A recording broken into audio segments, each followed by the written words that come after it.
Yang kedua adalah Bani Korah. Ada Bani Yedutun, tadi ini ada Bani Korah. Mungkin kalau Korah ini sering terdengar ya. Saya akan bacakan di Bilangan 26 ayat 9 sampai yang ke-10. Dan anak-anak Eliab ialah Nemuel, Datan, dan Abiram. Datan dan Abiram orang-orang yang dipilih oleh umat itu. Ialah orang-orang yang telah membantah Musa dan Harun dalam perkumpulan Korah. Ketika mereka membantah Tuhan, tiba-tiba bumi membuka mulutnya dan menelan mereka bersama-sama dengan Korah. Ketika kumpulan itu mati, ketika ke-250 orang itu dimakan api, sehingga mereka menjadi peringatan. Saya sempat selidiki, yang pertama Yedutun, oke, dia dari keturunan Lewi, dia memilih tidak pahit. Yang kedua ada satu golongan yang unik ini ternyata, yang ikut menyembah, menjadi orang-orang yang dipilih dari sekian suku di Israel, dipilih untuk melayani di bait Tuhan. Dipilih untuk masuk dalam kemah Daud. Kok bisa Bani Korah ini nyempil di antara semua penyembah-penyembah? Maaf, ini anaknya pemberontak, saudara. Hari itu ternyata tidak semua Bani Korah lenyap dari kumpulan Israel. Tapi ada anak-anaknya yang memilih tidak berdiri bersama dengan ayah mereka yang memberontak terhadap Musa dan Harun. Ternyata terselamatkan sekian persen. Tetap ada yang terselamatkan. Tapi gimana pun, kamu bisa bayang gak sih? Kamu di sini itu misalkan terbelah dan orang tuamu masuk semua yang kamu kenal, sukumu, keluargamu, opungmu, om tante yang kamu kenal. Itu tertelan bumi di depan matamu. Dan itu tidak berhenti sampai hari itu menurut saya. Setelah itu selesai pasti kamu akan dicap. Dicapnya apa? Oh, kamu ini cucunya dari pemberontak yang waktu itu berontak sama Musa. Oh, kamu ini cucunya atau anaknya atau buyutnya atau cicitnya dari yang hari itu berontak sama Musa. Dan itu hal yang harus dia emban sampai hari matinya. Bisa bayangin gak? Itu hal yang harus dia pegang. Itu hal yang maaf kata beban sosial yang harus dia lewati sepanjang umur hidupnya. Itulah Bani Korah. Bani Korah ini, maaf kata, kalau bisa dikatakan mantan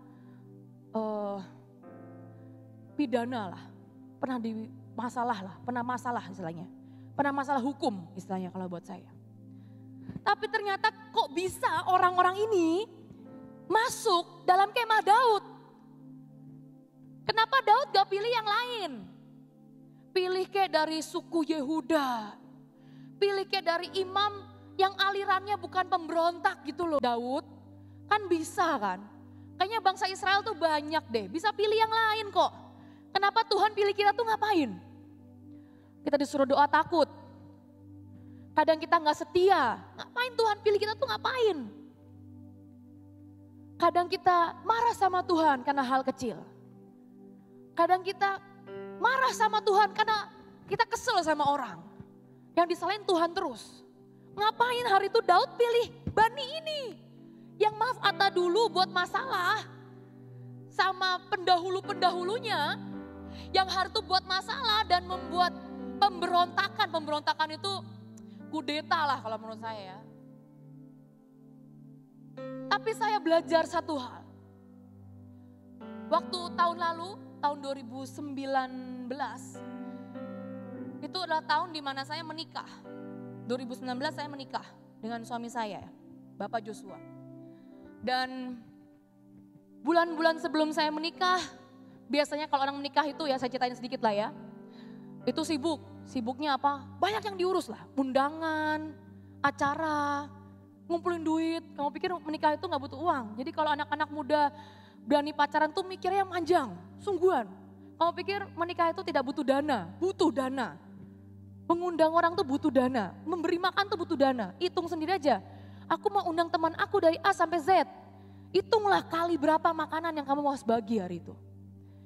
Hari itu adalah hari-hari yang cukup sibuk, tapi tidak berhenti sampai di situ.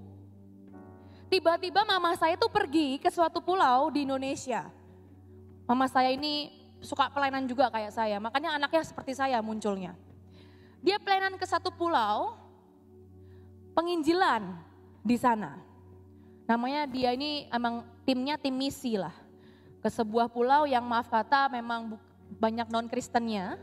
Dan dia penginjilan di sana bersama teman-temannya. Singkat cerita saat dia penginjilan, dia ini main air. Sebenarnya bukan membaptis saudara, tapi ya namanya juga membuat inovasi-inovasi. Dia main air dengan siram-siraman di pantai, karena kita acaranya di pantai, karena luas. Ya namanya juga di pantai enggak sih, pasti kan basah ya. Namanya di pantai itu kan anak-anak, kumpulin anak-anak, ngajarin anak-anak baca, ngajarin anak-anak nyanyi, ngajarin anak-anak senam bersama. Kan rada susah ya menahan mereka untuk bermain ke air tuh kan rada susah, bener gak sih? Saya aja kalau dilepas ke pantai kayak pengen main air gak sih, langsung nyemplung. Tiba-tiba ada orang yang fotoin mama saya, yang saya ingat. Lagi mengguyur satu anak di pinggir pantai. Padahal itu kenapa? Ya dia kalah lomba ya diguyur, intinya gitulah. Ya semua juga diguyur, ada yang gak diguyur gak? Ya ada yang enggak, namanya juga bermain di pantai. Kalau mainnya di rumah basah-basahan ya aneh. Ini mainnya di pantai. Tiba-tiba ada yang foto, dilaporkan, luar biasa. Difoto, dilaporkan yang saya ingat. Isunya digoreng karena di hari itu juga ada bupati di sana. Jadi dia bilang bupati mendukung kristenisasi, wah kacau lah kacau. Lawannya bupati sebelah membuat politik agar isunya semakin digoreng. Akhirnya mama saya itu harus masuk penjara. Mama saya, kandung. Sebelum saya menikah, itu yang saya ingat adalah 3 bulan sebelum saya married. Saya perlu mama saya sebelum saya menikah karena banyak yang harus diurus lah. 3 bulan sebelum saya menikah, kan kalau kita menikah kan seneng ya, seneng gitu. 3 bulan sebelum menikah, mama saya masuk penjara. Itu bukan gini ya, istilahnya sih bukan penjara, rutan, rumah tahanan. Ya sama aja, cuma beda nama. Tidurnya, maaf kata, cuma satu petak, mungkin sebesar, ya di tempat keyboard itulah. Tempat keyboard sampai ke tembok dibagi 2. Satu ruangan rumah tahanan seperti itu. Isinya kalian tahu berapa orang? 10 orang. Buat tidur, makan, hidup di ruangan kecil seperti itu 10 orang. Dan mama saya ketahan ke sana. 3 bulan, 3 bulan lebih seingat saya. Dan buat saya gini ya, ini saya bisa banget marah ya. Karena sebenarnya kesalahan ini bukan kesalahan mama saya. Karena yang foto itu temennya sendiri, cuma ada masalah lah. Dia kurang pintar bicara, akhirnya kena lah mama saya. Karena mama saya lebih berani, yaudah saya aja lah yang diwawancara, jadi ketangkep mama saya. Mama saya yang ketangkep 3 bulan. Dan hari itu adalah hari-hari yang tidak mudah buat saya. Karena kelompok kami ini tidak terlalu disukai oleh banyak orang. Jadi sangat banyak orang-orang yang dulu pernah bergabung dan keluar, mereka tuh chat saya. Kan ngeselin ya, kalau lagi ada masalah gini, datang semua orang-orang ini. Mereka chat saya seperti ini, Keisha, are you okay? Kamu gak apa-apa, apakah kamu di-treat dengan baik di sana? Dan waktu saya baca ini ya, ini namanya ya, kan ngerti ya? Ini namanya bukan doain mama saya ini. Ini aji mumpung, karena mama saya ketangkep, kalian ini mau nyuruh saya keluar dari tempat saya. Ini namanya mengajak memberontak ini sama pelayanan saya. Itu yang bisa saya lihat hari itu. Papa saya didatengin sama beberapa orang, dan papa saya bilang gini, kamu yakin masih mau di tempat pelayananmu yang sekarang? Itu istrimu aja di penjara sekarang. Papa saya nangis-nangis. Karena saya lihat papa saya nangis-nangis, saya ikut ikutan nangis gak lucu lah. Masa semua nangis kan gak lucu gak sih? Ya mencoba kuat lah pokoknya. Masuk kamar ya baru nangis. Di luar pura-pura kuat, pura-pura kuat. Dalam kamar nangis, kamar mandi nangis. Pokoknya tempat saya nangis kamar dan kamar mandi. Kalau di luar saya strong, malulah saya.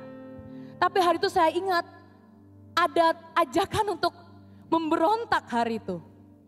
Kamu bisa kok Kes, kamu tinggal bilang, ini saya dikirim sama pusat.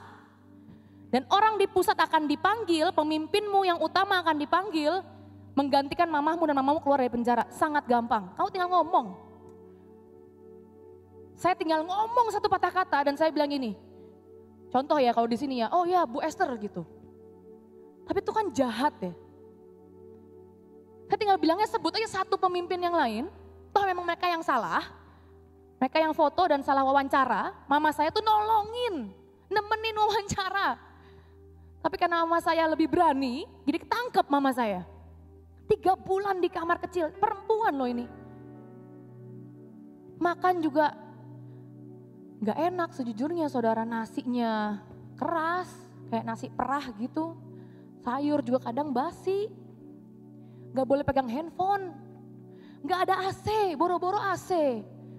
Kasur aja gak ada, kardus, pakai kardus. Mandi itu rame-rame saudara. Satu kamar mandi itu ber100 orang, wah ngeri lah percayalah. Tapi hari itu saya bilang gini, kamu diam, gue bilang gitu. Aku oke dan kamu diam, gak usah ajak saya dan ngomong apapun. Aku percaya Tuhan bela, aku percaya Tuhan tolong. Aku tuh masuk pelayanan bukan karena PK, aku tuh masuk pelayanan, aku melayani Tuhan ini bukan karena everything is good. Tapi aku tahu ini pengabdian dan jalan yang harus kulewati. Jadi kalau ini yang harus kulewati dan Tuhan izinkan, biarkan aku melewatinya. Kamu diam. Dan itu gak berhenti cuma 1 kali. Ada sekian banyak orang chat saya yang dulunya udah hilang entah kemana. Tiba-tiba pura-pura baik dan mengajak saya keluar saudara. Bisa bayangin gak? Ini lagi masalah ya doain kek. Seenggaknya ngomongnya tetap semangat ya, aku doakan mamamu biar cepat beres semuanya. Enggak, ngajak kudeta ini. Ngajak memberontak sama pemimpin saya. Tapi puji Tuhannya hari itu saya bersyukur Tuhan memegang hati saya dan saya bilang gini ke dia, kamu diam, aku gak mau ikut sama jalanmu. Kalau Tuhan izinkan, Tuhan tahu yang terbaik. Kalau Tuhan biarkan, Tuhan tahu yang terbaik. Kalau Tuhan gak keluarkan, Tuhan tahu yang terbaik. Aku bilang gitu sama teman saya. Akhirnya mereka diam juga, gak berani ngomong sama saya. Daripada mungkin saya ngomel-ngomel kan, mungkin dia juga takut jadinya mereka diam. Tapi ada golongan kedua yaitu Bani Korah. Anak-anak dari Bani Korah. Yang memutuskan, memisahkan dirinya. Setiap kali ada orang berkata, keluar aja. Ngapain di sini? Berontak aja. Ngapain kamu di sini? Udah lawan aja. Tapi ada orang-orang yang memilih tidak seperti golongan ini. Walaupun satu keluarga, maaf. Tapi dia memilih yang lain. Hari itu singkat cerita, papa saya nangis terus tiap hari. Papa saya tuh ada jantung saudara. Saya juga takut, wah nih repot nih. Kalau papa saya nangis terus gini gak mau makan nih bisa ikutan lewat ini papa saya ini. Repot ini. Sesek udah gitu, udah sesek-sesek saya juga udah takut kan. Mau nikah 3 bulan lagi hilang dua-duanya repot ini aku. Tapi Tuhan, sungguh Tuhan Allah yang setia.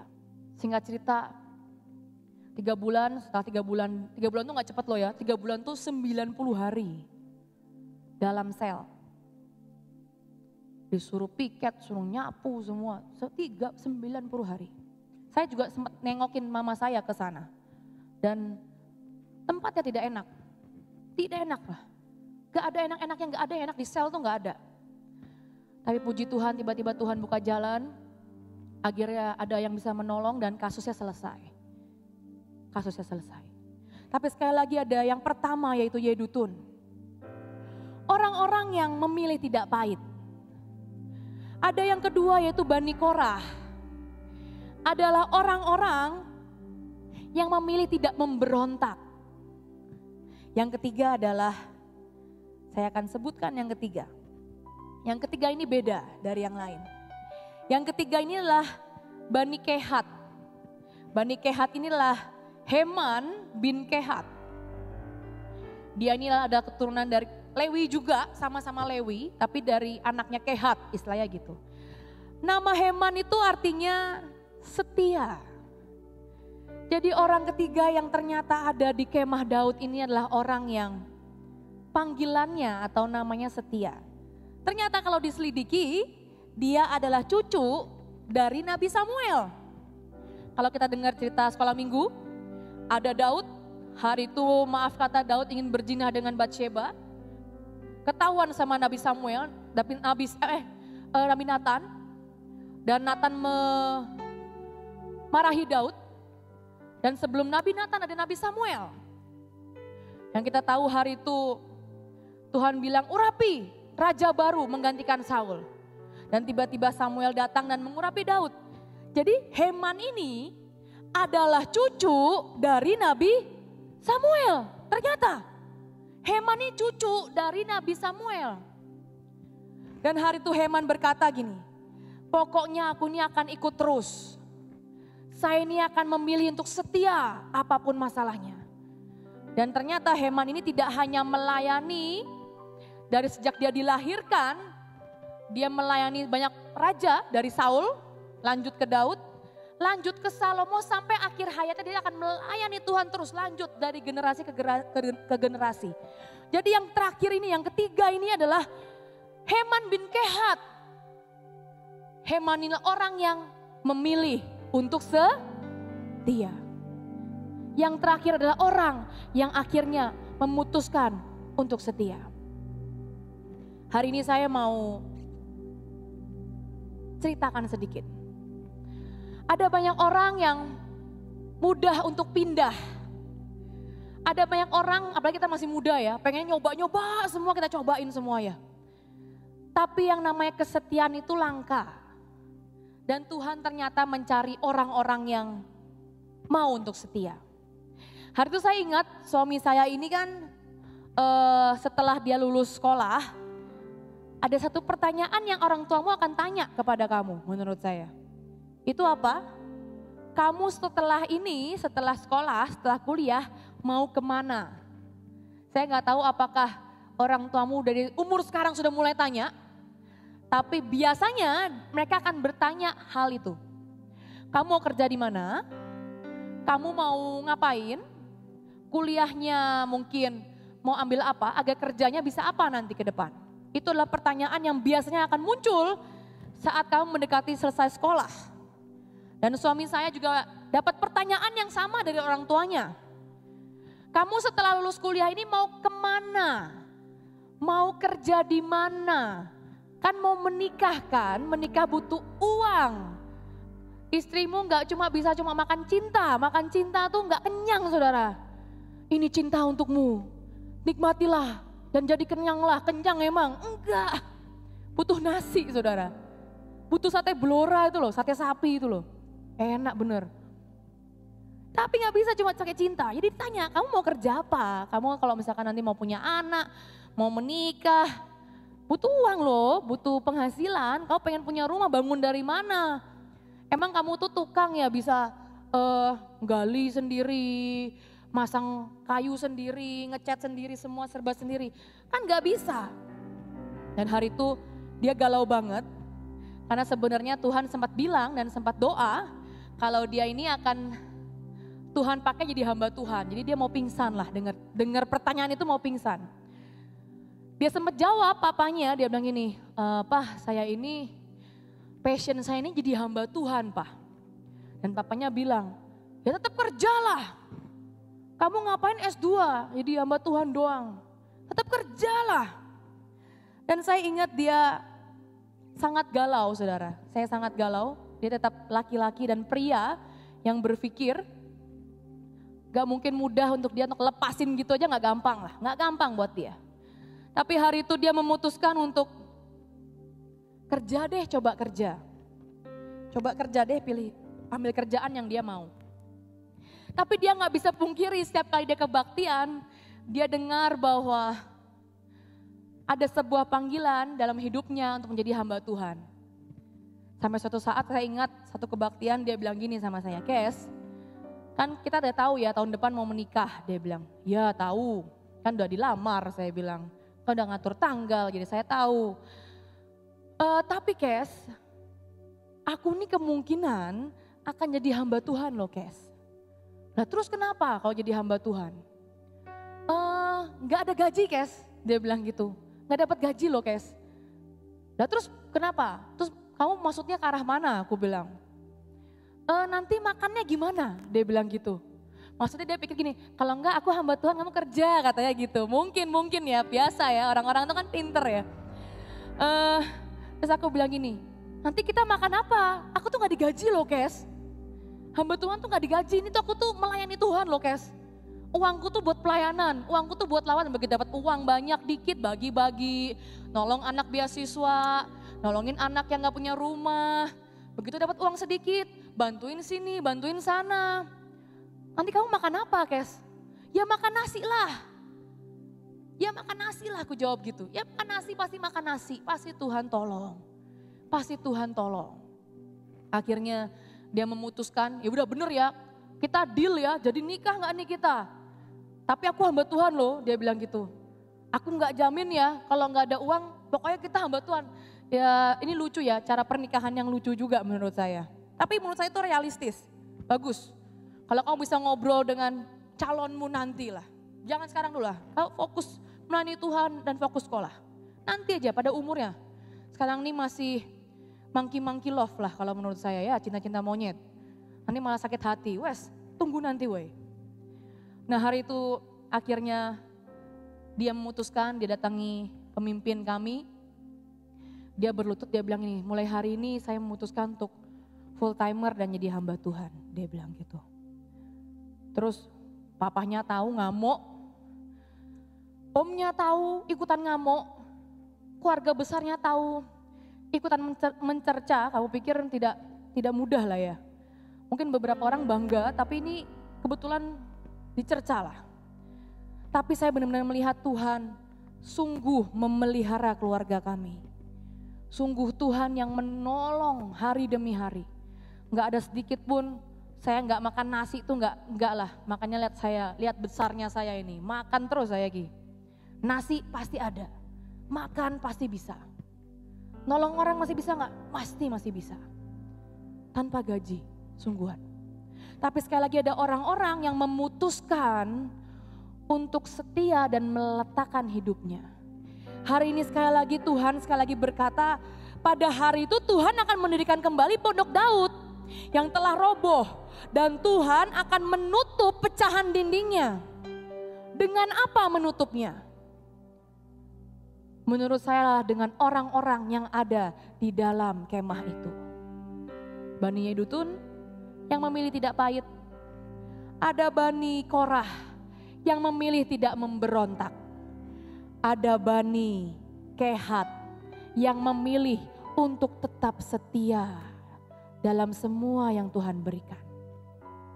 Hari ini aku gak tahu seberapa banyak dari kalian yang mungkin merasa layak atau merasa tidak layak untuk melayani Tuhan. Tapi di akhir dari sesi hari ini, kebaktian pada siang hari ini, saya mau ajak terus siap kita untuk sama-sama berdoa sama Tuhan. Tutup matamu, berdoa sama Tuhan. Ambil waktu sama Tuhan, tutup matamu dan berdoa sama Tuhan. Doa sama Tuhan, doa sama Tuhan. Doa sama Tuhan, doa. Tuhan, mungkin kami orang yang seringkali tanpa sadar memberontak Tuhan. Tapi tolong Tuhan, yang remuk ini sembuhkan Tuhan. Mungkin seringkali kami masih sering memilih marah dan menyalahkan Engkau. Tapi yang rusak ini tolong sembuhkan Tuhan.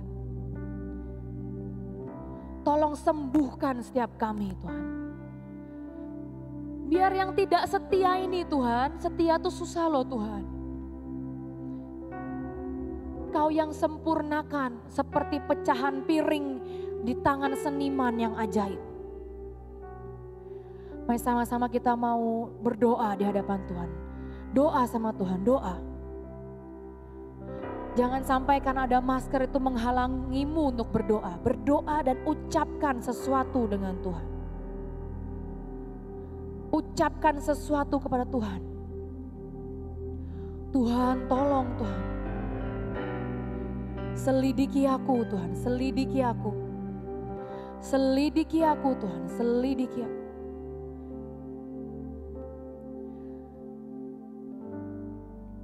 Tolong Tuhan, Tuhan, tolong Tuhan. Selidiki aku, lihat hati. Apakah ku sungguh mengasihi Yesus? Kau yang Maha tahu dan menilai hidupku, tak ada yang tersembunyi bagimu.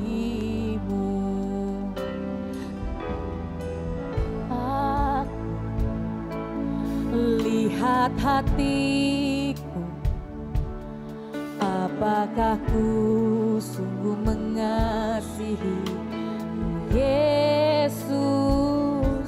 Kau yang Maha tahu dan menilai hidupku, tak ada yang tersembunyi bagimu. Telah kulihat, telah kulihat kebaikan-Mu yang tak pernah habis di hidupku. Ku berjuang sampai akhirnya Kau dapati aku tetap setia.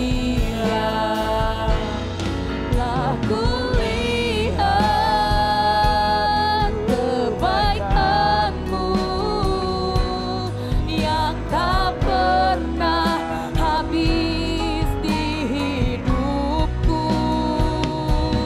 Ku berjuang sampai akhirnya Kau dapati aku tetap setia. Telah kulihat kebaikan-Mu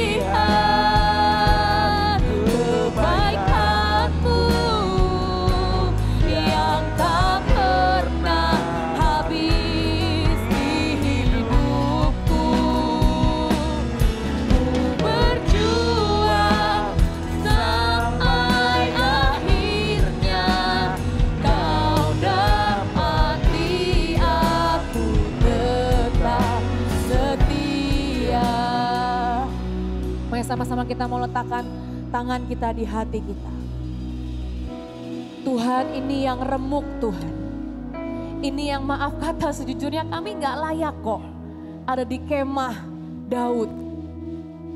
Tapi ini yang tidak setia, ini yang mungkin seringkali memberontak Tuhan. Yang seringkali kadang kita pahit sama saudara, sama orang tua, sama pemimpin. Tapi Kau Tuhan seniman, di atas seniman yang ada Tuhan. Biar Kau yang mengumpulkan setiap retakan-retakan ini dan Kau jadikan indah dalam tangan-Mu. Tuhan, ini kami Tuhan. Sebutkan nama-Mu masing-masing di hadapan Tuhan. Tuhan, ini Kesha Tuhan. Tuhan, perbaiki yang remuk, perbaiki yang retak ini Tuhan. Tuhan, ini Kesha Tuhan. Sebutkan nama-Mu. Datang di hadapan Tuhan, sebutkan nama-Mu. Tuhan, ini Kesha yang mungkin retak, yang remuk Tuhan, yang gak setia ini loh. yang kembali ke dosa berkali-kali ini loh Tuhan. Sembuhkan kami, pulihkan kami, susun ulang hidup kami, rebuild our life. Sampai menjadi sesuatu yang indah di dalam tangan dan genggaman-Mu sendiri. Terima kasih Tuhan, terima kasih Tuhan. Kami percaya Tuhan, Kau Tuhan yang ajaib yang mengubahkan setiap manusia. Kau Tuhan yang ajaib yang mengubahkan hidup kami. Terima kasih Tuhan. Di dalam nama Tuhan Yesus kami berdoa dan mengucap syukur. Amin.